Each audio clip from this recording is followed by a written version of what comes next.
I want to talk about screening tests today. I want to urge everybody listening to get that trilogy of books, Let's Play Doctor, Let's Play Herbal Doctor, and the Passport to Aromatherapy. Of course, they teach you how to deal with over 900 different diseases using vitamins and minerals and trace minerals and rare earths, amino acids, fatty acids, herbs, and aromatherapy. Also, it's a trilogy of books, Let's Play Doctor, Let's Play Herbal Doctor, and the Passport to Aromatherapy. But Let's Play Doctor has a whole section in it on how to look at data gotten from blood tests and urine tests and biopsies and x-rays and ultrasounds and parasitology and bacteria, viruses, all that kind of stuff. Teaches you to know more about that than your doctor, okay? That's the book, Let's Play Doctor. That one has all that. It's not repeated anyplace else because why repeat it? You just need it in one book, okay?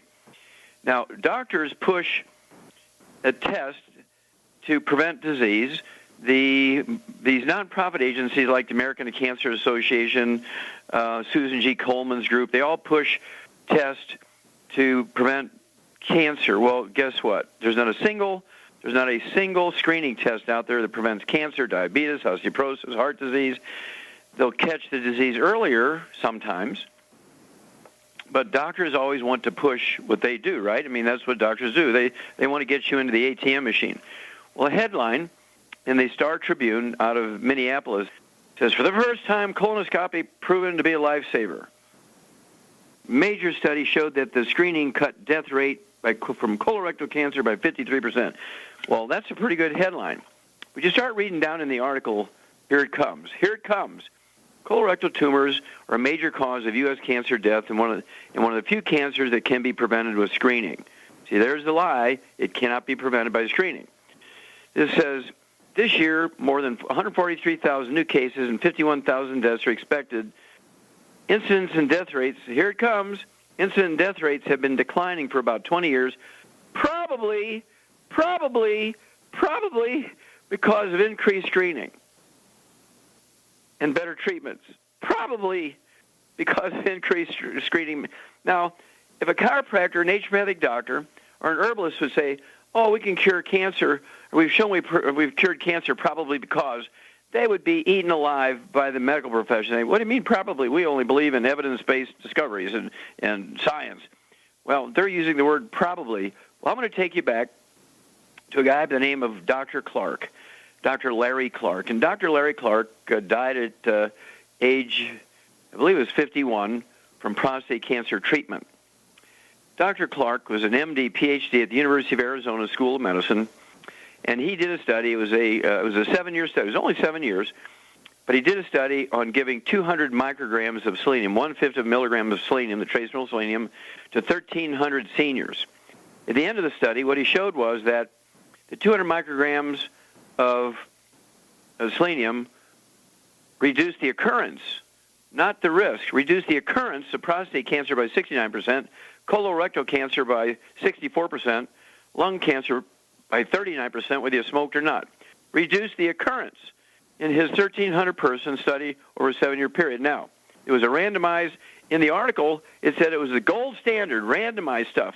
Now, do you think medical doctors are running around telling everybody to take 200 micrograms of selenium? No. There's not a single medical doctor doing that. And here they are in this big front-page story, big headlines, and then you get back deep into the article. It says the incidence and death rates have been declining for about 20 years, probably because of increased screening and better treatments. Well, that sucks. Here's a case where they're trying to grab the headlines because we've been working, and I sued the FDA, right, to be able to say that supplementing with selenium would reduce the risk of cancer and support the body's ability to manufacture anti-cancer substances. I don't see any of that in there. And basically what they're trying to say is, oh, the rate of people going for colonoscopic exams is down now, and so we want to take credit for people taking selenium, any selenium off the shelf, any selenium in your grocery store, the pharmacy. Any selenium will reduce your risk of prostate cancer, colorectal cancer. No, reduce the occurrence, according to Larry Clark, MD, PhD, University of Arizona. And he actually was very skeptical, and he set it up as a randomized double-blind study to prove that selenium had nothing to do with reducing the risk or reducing the occurrence of cancer. And he was shocked, and then he died because he didn't take any selenium, okay? Reduced the risk, 7-year study, 7 years only. Reduced the occurrence of prostate cancer by 69%, double-blind randomized study. Reduced the occurrence of colorectal cancer by 64% and lung cancer whether or not you smoke. And here they are trying to grab credit for it. I say they're a bunch of liars and frauds, and they're trying to grab credit for you guys out there being responsible enough to take supplements, including selenium. And so I'm going to blare this one for the next 6 years. I'm going to use this. I'm going to show this where doctors, every time they talk about evidence-based science, when we talk about nutrition, I'm going to throw this one in their face. They've thrown down the gauntlet on this. They're trying to take credit for what we've been doing, what you've been doing, supplementing with selenium, and I'm just not going to tolerate it. This has to have consequences, and we're going to go after them for probably the cause of more screening. You got to be kidding me. Screening does not cause a reduction in occurrence of any cancer, any disease. Screening can catch it early, maybe, if the doctors are sober. We'll be back after these messages. Okay, Doug, what pearls of wisdom do you have for us? Well, I think you'll like this Fox News story headlined, "Alcoholism Not Uncommon Among Surgeons."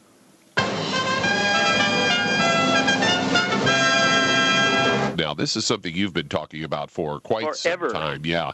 And in this Reuters news story, they say about 15% of surgeons have an alcohol abuse or dependency problem, and they say it's higher than the rest of the population. Researchers, did they say 15%? Yeah, 15. Wow. Now, I think you have some different statistics on that, don't you? Well, the statistics was actually by Lucian Lepay, who's the head of the Department of Public Health at Harvard Medical School, back about 7 years ago. He said that 52% of licensed doctors or medical doctors are intoxicated during their working day. 52%. And now that doesn't, who knows about surgeons, but he said 52% of licensed doctors are intoxicated on alcohol, street drugs, or prescription drugs. That was Lucian Lepay, Harvard Medical School, Department of Public Health. Yeah, and in this most recent study that was done at the University of Washington and led by Dr. Michael Oroskovich, they say also that surgeons who showed signs of alcoholism were 45% more likely to admit that they had a major medical error in the past 3 months. Now, they also quoted another doctor who was not part of the study. He's Dr. Edward Livingston, who's kind of coming to the aid of the doctors here at the University of Texas Southwestern Medical Center. He says, surgery is a stressful business. These are people who turn to alcohol to help deal with their stress. And he goes on to say, does it affect their performance? Who knows? Well, any of us that are got a brain in our heads know there's a reason why every state in the union or in the United States has a alcohol limit for operating a motor vehicle, which is generally 0.08. And if you're drunk and you can't drive a car, what makes you think it's not going to affect your surgery skills? I mean, yeah, if you're doing brain surgery. Yeah, that's just goofy. So they go on to say they put out a questionnaire that asks about work, lifestyle, and mood, and several other things used to screen for alcohol abuse and dependency. Say overall 15% of the surgeons showed signs of alcohol problems. Say other studies estimated that the general population is at about 9%. So there's more drunk surgeons than there are out in public. And they go on to say that the results showed that alcohol problems were linked with doctors reporting depression and burnout within various fields of medicine. Surgery is considered particularly demanding. Said about 14% of male surgeons and 25% of female surgeons showed signs of alcohol problems.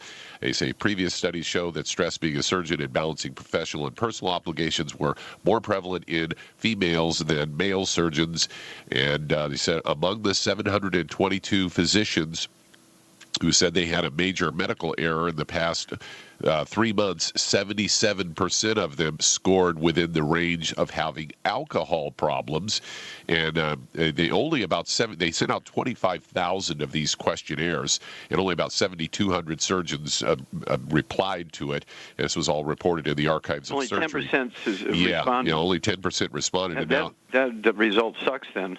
Well, yeah, and they say that the lead researcher here, this Oroskovich, says it's possible that the percent of surgeons with alcoholism alcoholism is underestimated in the study because I think the folks who are less likely to respond may have shame and guilt and fear associated with their alcohol abuse and dependency, and they don't want it to report to anybody. So I would agree with that there's probably a huge chunk of them that just didn't send the questionnaire. Well, Lucian LePay, maybe they were too drunk to fill out the questionnaire. Well, Lucian LePay didn't do a questionnaire. He went out and actually took blood samples. Oh, there you go. He just went out to emergency rooms and took blood samples, and he found that 52% were intoxicated on alcohol, street drugs, and prescription drugs based on blood samples, not random, not surveys. So I'll believe Lucian LePay. Thank you so much, Doug, for just bringing it up. Let me tell you, doctors are the most dangerous people on earth. They're the biggest single cause of death of Americans, medical doctors. We'll be back after these messages. Okay, Doug, let's go to callers. Let's go to Washington State. And Kathy, you're on with Dr. Wallach. Hello, Kathy, you're on the air. Hi, Dr. Wallach. Hi, how can I help you? I have a lot of problems. Thanks for your Dead Doctors Don't Lie. That has opened my eyes to a lot of things. I definitely looks like I have a deficiency in copper because I have all of the symptoms. I also have leaky gut, and my hair is falling out. My temperature is extremely low. My skin is dry. I don't think I'm absorbing my nutrition, but I'm really concerned about my deficiency in the copper because I do have... Okay, I missed that. You're concerned about what? The low copper because I do have a brain aneurysm. Okay. All right. And let's see here. Do you have anything else like diabetes or heart disease, high blood pressure? No. Okay. Now, when you were a kid, did you have chronic bronchitis or asthma? Strange allergies that they couldn't figure out what they were, and Sure. they didn't test right. Okay. Now, did you have stomach pain when you were a kid? Did you ever complain to your mom? Did your stomach hurt you all the time? All the time. Constantly Okay. had problems with food. Yeah. Now, did you ever have constipation where you needed laxatives or fiber? A lifetime of chronic problems, yes. Okay. Well, guess what? You have a gluten intolerance. You're gluten intolerant. You must get off of gluten as soon as you hang up here. You need to get off of you need to get it out of the house. No wheat, barley, rye, or oats. You must live like an Oriental. Your basic root problem is that you're a gluten intolerant. You ever been diagnosed with colitis or irritable bowel syndrome or anything? Yes. Okay, well, how did I know that? Isn't that funny? A lot of giveaways. You know everything. Well, I don't know everything, but I'm a very good diagnostician. Yeah, the dry skin, leaky gut, alopecia, loss of hair, white hair. You said all of the symptoms, so I'm assuming it ranged from spider veins all the way up to aneurysms. And dry skin, constipation. And I'm asking questions, just putting more and more pebbles on the pan of the scale here. And you have very advanced gluten intolerance. You must get off of gluten. No wheat, barley, rye, or oats. The more of that stuff you eat, the quicker you're going to get really, really sick and die. Okay, I can't say it another way. So you must, and people you associate with, you cannot wash their clothes with yours if they're eating gluten, because you get the crumbs on it, and that gluten gets, in the warm water that you wash your clothes with, gets in your clothes, and then it gets against your skin. Gluten is hidden in everything. It's in processed meats. They use wheat as a filler. It's very cheap. They use wheat to thicken tomato soup, gravy, soy sauce, breadcrumbs, and meatloaf. Wheat, barley, rye, and oats is in everything, including beer, scotch, and bourbon. So hang on. I'll give you a diet, Kathy, and also a supplement program to solve all your problems after these messages. Okay, let's see here, Doug. We're going right back to Washington and Kathy. Okay, goes like this. Absolutely no gluten, no wheat, barley, rye, or oats, no fried foods whatsoever, no exceptions. Absolutely no oils, no exceptions. That means mayonnaise, margarines, salad dressings, cooking oils. If you're going to eat canned fish, they have to be packed in water or mustard or tomato sauce. They cannot be packed in oils. Absolutely no processed meats with nitrates and nitrites. Not only the nitrates and nitrites create inflammation in your body, but they use a lot of wheat as fillers, so you can't have that. You have to go start shopping in gluten-free aisles in grocery stores and so forth. Just about every grocery store has gluten-free aisles now, because 30 to 80% of every community, depending on the community, has gluten intolerance in it because of doctors misleading people, restricting salt. You must salt your food. You must produce stomach acid to break down proteins. Otherwise, you're going to get lots of these weird allergies you've been talking about. If you have any children, they're going to have to do the same thing. You have any brothers and sisters, they're going to have to do the same thing, and their children will have to do the same thing. Otherwise, they will lose 25 to 50 healthy years off their life. I mean, seriously. Now, the supplement program depends on your weight. How much do you weigh, Kathy? 120. Okay. So what I want you to do, in addition to this dietary change, which must be immediate, start tonight, I want you to take one Healthy Start pack per month. That'll allow you to have 1 tablespoon, which is a half ounce, of the Osteo FX Plus at breakfast and dinner. 1 scoop of the Beyond Tangerine NutriCrystals at breakfast and dinner. The 3 EFA Pluses, it'll be that daily dose. You have 1 at breakfast, 1 at lunch, 1 at dinner. Spread them out. And all that will be accomplished with 1 Healthy Start pack per month. Then what I want you to do is take 2 selenium twice a day. That's 1 bottle a month of our Ultimate Selenium. And we, for a variety of reasons, including the fact that it has extra copper in it. And you'll begin to see in a couple of weeks, depending on how badly your intestines are damaged. It might take you 60 days, 90 days, 120 days. It might take you 6 months to totally repair those intestines. They are repairable, but it's going to take some time. And if you've been busy eating lots of vegetables and very little grain, you'll heal quicker. But if you've been eating a lot of whole grains in your life trying to get healthy, then it's going to take a little bit longer to heal, but you will heal. Then I want you to take the de-stress capsules, 3 of those twice a day. It's 2 bottles a month of the de-stress capsules, 2 bottles a month of the selenium. Then I want you to also take the, let's see here, I want you to take the glucogel. I want you to take 5 of those twice a day, 5 at breakfast, 5 at dinner. That'll require 2 of the large 240-count bottles per month of the glucogel capsules. And then I want you to call me every 2 weeks because I want you to be one of my poster girls here, Kathy. I want you to give us a report every 2 weeks. I want you to write down everything that's bothering you. You've been giving me a little bit of a list here, but I want you to write down every little thing. You know, my little finger, I can't quite close it all the way. I can't flex it all the way and touch the palm of my hand. Whatever it is, write it all down. And then, you know, I've got 2 wrinkles underneath my right eye and all this weird stuff. Anything that you can notice, write down. I have to take naps a half hour after meals. I want you to write it down. And then look at that every time you call me in 2 weeks and say, hey, this one's getting better. This one's staying the same. This one's actually, I don't know if it's my imagination. Maybe this one's getting better. I want to know your weight and your blood pressure. And we'll be back after these messages. Okay, Doug, let's go to callers. Well, let's head to the Show Me State in Missouri. And Lucille, you're on with Dr. Wallach. Well, Lucille, you're on the air. Hi, do you know, I've got a couple questions. You got okay. time?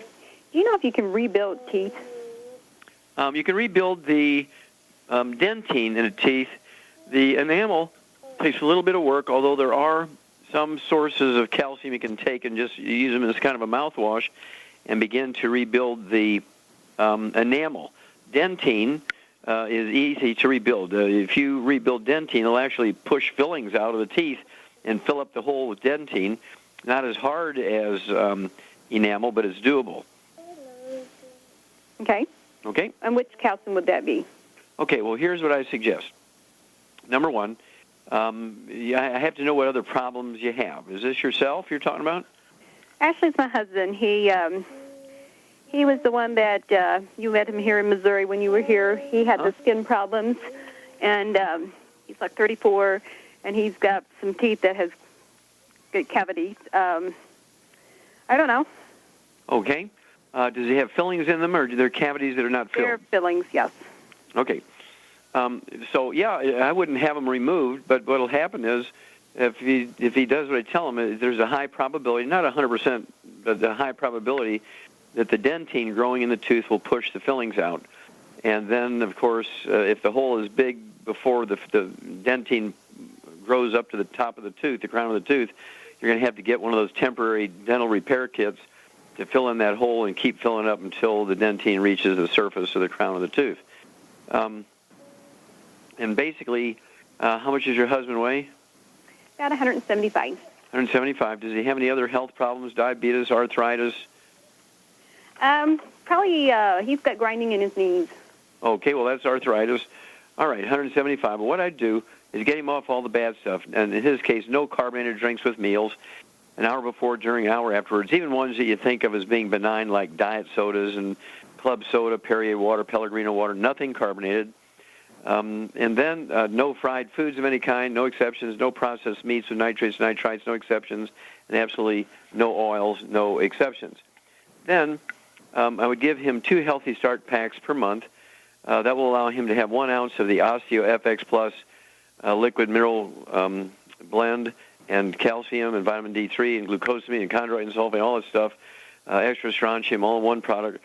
I'd have him take 1 ounce of that twice a day. 2 scoops of the Viante Tangerine NutriCrystals at breakfast and dinner. 3 of the EFA Pluses at breakfast and dinner. All that will be accomplished by the 2 Healthy Start packs per month. I'd also have him get an extra bottle of the Osteo FX Plus so he can take 1/3 ounce of the Osteo FX Plus at bedtime with a glass of water. Then I would have him get the De-Stress capsules, 3 of those twice a day. That's 2 bottles a month. And I would have him take the Ultimate Selenium, 3 of those twice a day. That's 2 bottles a month. And let's start there. Oh, I need throw in one other thing. That's the Glucogel. I want to have him get 2 of the large 240-count bottles of Glucogel because I want him to have 15 capsules a day, 5 at breakfast, 5 at lunch, 5 at dinner. And again, that will be accomplished by the 2 large 240-count bottles of Glucogel. And all that's designed to support and promote maintenance, repair of cartilage, ligaments, tendons, connective tissue, which teeth is connective tissue, disc between the vertebrae, bone matrix, bone itself. And have him make a list of his symptoms. Maybe low back problems, what his blood pressure is he overweight for his height, that kind of stuff. All the little things, and make a note of them. Then every 2 weeks, actually go back and examine it. The blood pressure, weight, the symptoms he wrote down, like noisy, grinding knees, going up steps, and so forth. All right. Now, did you have a second question? Yes. Do you know what Rhineneck is, like torticollis? Rhineneck? Right. Yeah. Well, Rhineneck is actually caused by one of 2 things. It can actually be caused by a degenerative disc disease where the vertebrae getting closer together and they're squishing the roots of the spinal nerves coming out from the vertebrae and the neck and the upper back, resulting in the neck being brought over to one side because it's kind of like sciatica and restless leg syndrome down in the lumbar area of the back. It can also be caused by muscle cramping because there's not enough calcium being taken in. And this can be caused by muscle cramping, especially if they'll get Rhineneck for an hour during the day, and then the muscles relax and it goes back to normal. And then 2 or 3 times a day, it will do that. But if it's constant, there's a nerve being squished somewhere. Okay. And again, they would want to take the Healthy Bone and Joint pack, stay away from all the bad stuff.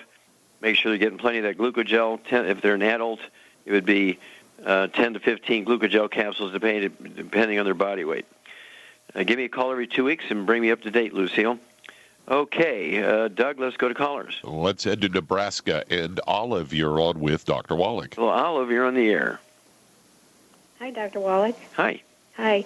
I had a mammogram last month, and they found a tumor, and I had an ultrasound and a biopsy, and they found a little bit of cancer, so now I've got breast cancer. Talked to the surgeon a few days ago, and he thought, well, just have it removed and had some, not chemo, radiation. I saw the oncologist, and he's telling me that he'd like to do 16 weeks of chemotherapy. Well, of course he would. And the side effects and reading all about it sounds awful, and I would love to do. I wish I knew some alternative, healthier way to maybe get rid of this. Yeah, well, there's alternatives you can do by themselves. There's alternatives you can do in conjunction with medical treatment. So you ultimately will have to make that decision. Okay, that's one that everybody has to make their own decision on that one because everything's iffy when you start dealing with cancer. Prevention of cancer is easy. Once you get cancer, then you got a life-threatening situation on your hand, and so everybody must make their own decision on this. But there are groups of people called cancer victors and friends, people who've been told they need 16 rounds of chemotherapy and they chose not to do it, and 35 years later they're still alive, and the doctor who told them that died at 56. Okay, and so it's not cast in iron or concrete that you have to follow what they say. but you do have to do something. You can't just do nothing. Okay? And so it goes like this. What do you weigh, Olive? About 5'1", about 200, though in the last 2 weeks I've lost 7 pounds. Yeah, well, you're going to lose some weight just because of, the stress and concern here, okay? But here it goes.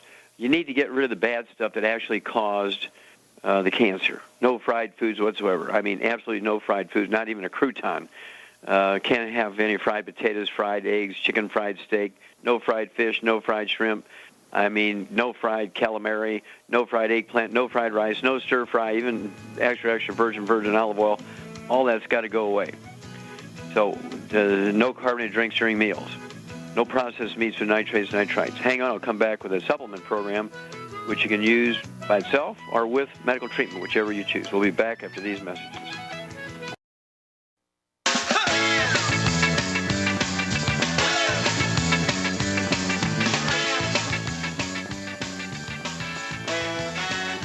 We're back with Dead Doctors Don't Lie on the ZBS Radio Network. Dr. Joel Wallach for FDI Longevity and 90 for Life Crusade.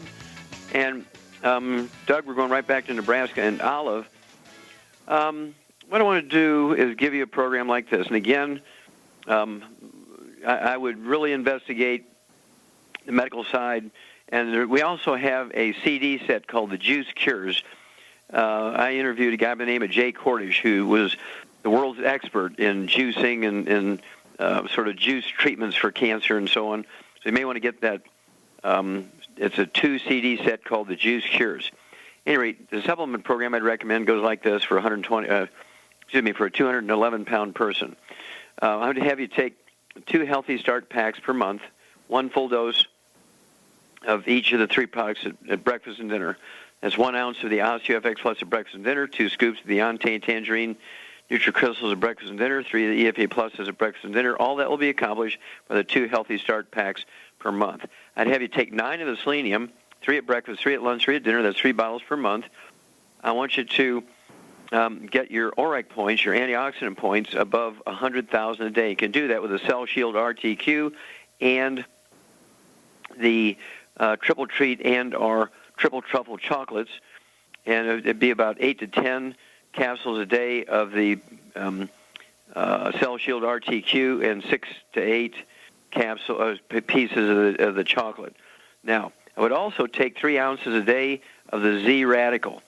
Z Radical. It's a blend of super juices, and it has 50 milligrams of fucoid Z or fucoidin in it per ounce. So if you take 3 or 4 ounces a day, that's going to give you anywhere from 150 to 200 milligrams of the fucoidin per day. And it supports the immune system. The selenium supports your immune system. And that's the direction I would go. But it's equally important to stay away from the bad stuff because that's what got you into trouble. If you do these things, it will support your immune system, which is your best friend when you have cancer. People do survive breast cancer, but you have to work at it. It's got to be something you do every day. Whether or not you do a lumpectomy and whether or not your breast cancer is the size of the head of a pin or a head of like a pea or a grape or a small plum or whatever, you and the doctor together will have to decide whether or not you're going to do a lumpectomy or leave it in there. But when a doctor comes right out of the chute and says, okay, I'm going to put you on 16 weeks of chemotherapy, of course, he's talking about making you an ATM machine, in my belief system, that he's going to turn you into an ATM machine, and just you either have good insurance or he feels you have some assets and he wants to get them. Okay, that'd be my guess.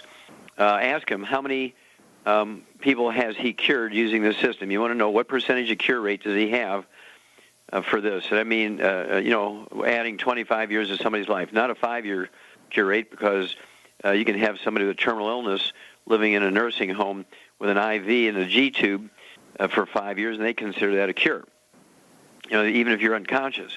And so I'm highly suspect of somebody when they say, oh, yeah, well, we're going to just put you right on 16 weeks of chemotherapy.